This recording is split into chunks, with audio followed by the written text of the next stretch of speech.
बंधु माने आजिर एही कार्यक्रम को आपण मानकु स्वागत। आजिर एही कार्यक्रमटी वृष राशि व्यक्ति विशेष मानक पई बहुत गुरुत्वपूर्ण अटे, बहुत ही खास अटे।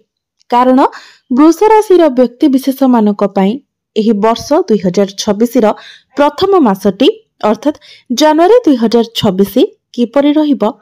एही जनवरी मासरे आपणकर स्वास्थ्य, शिक्षा, प्रेम जीवन, वैवाहिक जीवन, भाग्य, क्यारियर एवं व्यापार वाणिज्यर स्थिति किभଳି रहिबो एवं आपणक जीवन रे एही नूतन वर्षर प्रथम मासटी कोन आनी देबो से विषय रे आजिर एही भिडियो रे आमे माने विस्तार भाबरे आलोचना करिबा। नवग्रहंकर स्थिति मध्य देखिबा। नवग्रह आपणकु केउ भଳି फल प्रदान करिबारे सक्षम हेबे। एहा सहित अशुभत्व प्रदान करुथिबा ग्रह मानक पई किछि विशेष प्रतिकार मध्य जानिबा। सेथि पई आपण माने भिडियोटी को स्किप न करी शेष पर्यंत निश्चय देखंतु एवं भिडियोटी को लाइक करी चैनलटी को सब्सक्राइब करी दियंतु। कमेंट बॉक्स रे भक्ति एवं श्रद्धार सहित जय श्री जगन्नाथ, जय मां लक्ष्मी निश्चय लिखंतु। तो बंधु माने आसंतु आरंभ करिबा आजिर एही कार्यक्रमटी जहा आपणकर चंद्र राशि और जन्म राशि उपरे आधारित अटे।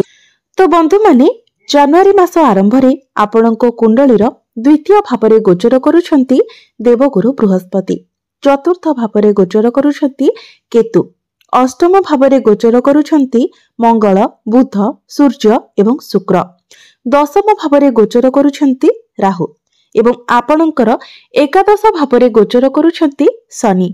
तो सर्वप्रथमे आसंतु जानिबा आपणकर स्वास्थ्य किपरि रहिबो एही जनवरी 2026 रे अर्थात वर्षर आरंभ ही आपणकर स्वास्थ्य पई किभଳି रहुची। तेबे बंधु माने कुंडलीर प्रथम भावटी होइथाय आपणकर स्वास्थ्यर भाव, इम्युनिटी सिस्टम रो भाव।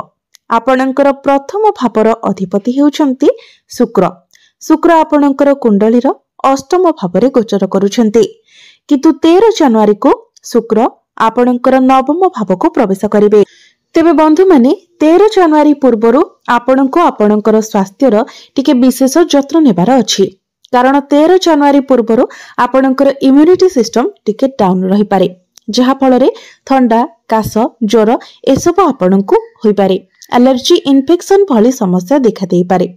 किंतु 13 जनवरी परे आपणकर स्वास्थ्य रे आपण सुधार देखिबाको पाइबे।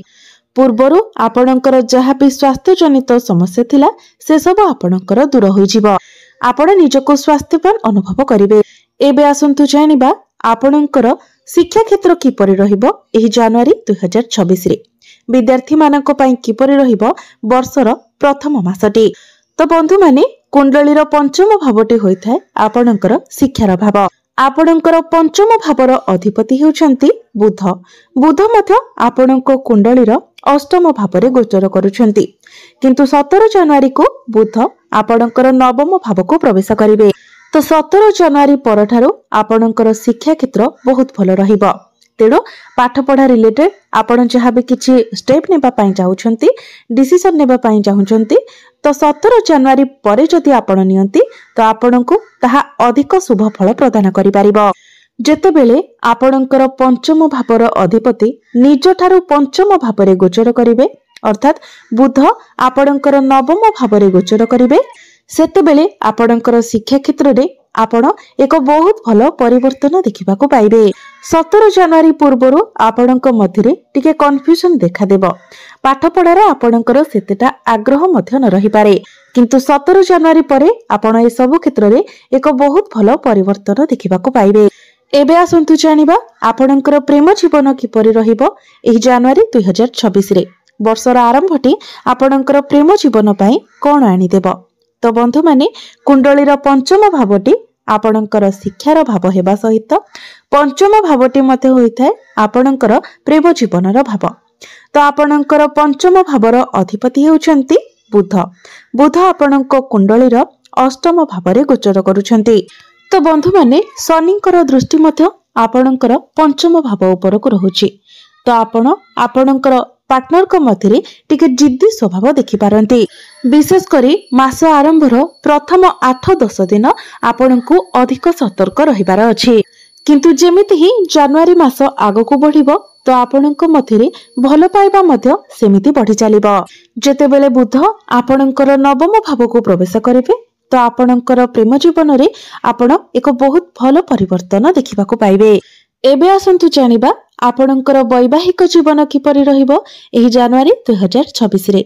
तो बंधु माने कुंडलीर सप्तम भावटी होइथाय आपणकर वैवाहिक जीवनर भाव। आपणकर सप्तम भावर अधिपति होउछंती मंगल। मंगल आपणकर कुंडलीर अष्टम भावरे गोचर करुछंती एवं 16 जनवरी को मंगल आपणकर नवम भाव को प्रवेश करिवे। तो 16 जनवरी परे आपणकर जीवन साथींकर क्यारियर रे भाग्य रे बहुत भल ग्रोथ देखिबाको पाइबे। आपणकर जीवन साथी तांकर क्यारियर रे किछि बड़ अचीवमेंट पाइ पारंती कारण तांकर भाग्य संपूर्ण रूप रे तांकर साथ देबो। किंतु 16 जनवरी पूर्वरु आपणको आपणकर जीवन साथींकर स्वास्थ्य प्रति विशेष ध्यान रखिबार अछि कारण आपणकर सप्तम भावर अधिपतिंकर कनेक्शन अष्टम भाव सहित रहुछि। अष्टम भावटी होइथाय रोगर भाव, तेणु तांकर स्वास्थ्य रे छोट मोट किछि समस्या देखा देई पारे। विशेष करी इन्फेक्शन, एलर्जी, जल्दी थंडा काश इत्यादि होइजिबा एई सब कथार आपणको विशेष ध्यान रखिबार अछि। एबे आसंतु जानिबा सबुठारु महत्वपूर्ण विषय वस्तु आपणकर भाग्य, क्यारियर एवं व्यापार वाणिज्यर स्थिति किपरि रहिबो एही जनवरी 2026 रे। वर्षर आरंभ ही आपणकर भाग्य, क्यारियर एवं व्यापार वाणिज्य पाई किपरि रहिबो। तो बंधु माने कुंडलीर नवम भावटी होइथाय आपणकर भाग्यर भाव एवं दशम भावटी होइथाय क्यारियर भाव। आपणकर नवम भावर अधिपति हेउछंती शनि। शनि आपणक कुंडलीर एकादश भावरे गोचर करुछंती, लाभ स्थान रे गोचर करुछंती। शनिंकर स्थिति एठारे बहुत भल रहुछि। एहा व्यतीत अन्य कोनोसी ग्रहंकर दृष्टि मध्य शनिंक उपरे रहुनाही। आपणकर भाग्य भावर कनेक्शन लाभ भाव सहित रहुछि। तो आपणको आपणकर भाग्य रे लाभ प्राप्ति हेबो, आपणकर भाग्य रे उन्नति हेबो। तो जो भी कार्य रे आपण हाथ देबे निश्चित भावरे सेथिरे आपण सफलता लाभ करिवे। वर्षर आरंभ ही आपणको भाग्यशाली बनाउछि। तो आपण भाग्य संबंधित जहाँ भी निर्णय नेबाको चाहुचंती ताहा आपण नै पारिबे। एही नुआ वर्षर प्रथम रे ही आपण कोनोसी भूमि, जमी, प्रॉपर्टी इत्यादि रे डील करि पारंती, नूतन जान वाहन किनि पारंती किंबा नूतन गृह इत्यादि निर्माण करि पारंती। एही वर्षर आरंभ रे ही आपणको कोनोसी दिगरो बड़ धन लाभ होई पारे। आपण आपणको गृह रे कोनोसी शुभ मांगलिक कार्यर आयोजन करि पारंती, कोनोसी बड़ जिनिस आपण किणा किणी करि पारंती। ट्रेडिंग, शेयर मार्केट ए सब रे आपण किछि बड़ इन्वेस्टमेंट करि पारंती। आपणकर भाग्यर कनेक्शन आपणकर प्रथम भाव सहित मध्य बनुछि कारण शनिकर दृष्टि आपणकर प्रथम भाव उपरे रहुछि जहाँकि आपणकर भाग्य को आहुरी अधिक मजबूत बनाउछि। एबे आसंतु जानिबा आपणकर क्यारियर किपरि रहिबो एही जनवरी 2026 रे। तेबे आपणकर दशम भावर अधिपति मध्य शनि अटंती। शनि आपणकर लाभ स्थान रे गोचर करुछंती किंतु आपणकर दशम भावरे राहु गोचर करुछंती। राहु हेउछंती बहुत चालाक ग्रह। तेबे संपूर्ण 26 मसिया रे राहु आपणकर दशम भावरे ही रहिबे कारण डिसेंबर 5 तारिख रे अर्थात 26 डिसेंबर 5 तारिख रे ही राहु निजर राशि परिवर्तन करिवे एवं आपणकर नवम भाव को प्रवेश करिवे। से पर्यंत राहु आपणकर दशम भावरे रहिबे। तेबे राहु एठारे आपणको बहुत स्मार्ट बनाइबे, आपणकर माइंड को शार्प रखिबे। समस्त प्रकारर समस्यार समाधान आपणको पाखरे मिलिबो। आपण निजर क्यारियर रे हार्ड वर्क अपेक्षा स्मार्ट वर्क अधिक करिवे एवं आपण आपणकर क्यारियर रे बहुत अधिक उन्नति मध्य करिवे। आपण आपणकर क्यारियर रे बहुत आगको बढ़िबाको जाउछंती। विशेष करी जदि आपण टेक्निकली रिलेटेड किछि काम करूछंती, जदि आपण पॉलिटिशियन अछंती तो एई सब क्षेत्र रे राहु आपणको बहुत उन्नति देबा पई जाउछंती। जदि आपण आईटी रिलेटेड, एआई रिलेटेड किछि काम करूछंती, एडिटिंग रो काम करूछंती किंबा जदि आपण रिसर्च लाइन रे अछंती तो एई सब क्षेत्र रे आपण बहुत अधिक उन्नति एवं प्रगति करबाको जाउछंती।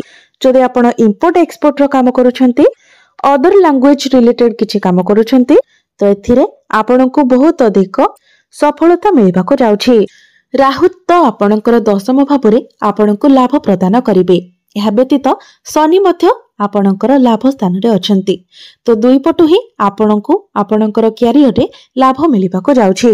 आपणकर इनकम रे मध्य आपण वृद्धि देखिबाको पाइबे। बिजनेस कथा कहिबा तो बिजनेस मध्य आपण 16 जनवरी परे प्रॉफिट देखिबाको पाइबे। आपणकर बिजनेस रे ग्रोथ देखिबाको पाइबे, कारण 16 जनवरी को ही समस्त ग्रह माने आपणकर नवम भाव को चली आसिबे। अर्थात सूर्य, मंगल, बुध, शुक्र प्रमुख ग्रह माने आपणकर नवम भाव को चली आसिबे एवं एहा परे ही आपणकर बिजनेस रे ग्रोथ देखिबाको पाइबे, प्रॉफिट देखिबाको पाइबे। 16 जनवरी परे आपणकर फाइनेंशियल ग्रोथ हेबो, आपणकर आर्थिक स्थिति मजबूत बनिबो। एबे आसंतु जानिबा किछि उपाय विषय रे, जो उपाय गुड़िक करबा द्वारा आपणको अधिक शुभ फल प्राप्ति हेबो एवं जहाँ सब अशुभत्व रहुछि से गुड़िक खंडन होई जिवो। सेथिपाई प्रत्येक दिन आपण शुक्रंकर बीज मंत्र 108 थर जप करंतु। प्रत्येक दिन आपण हनुमान चालीसार पाठ करंतु।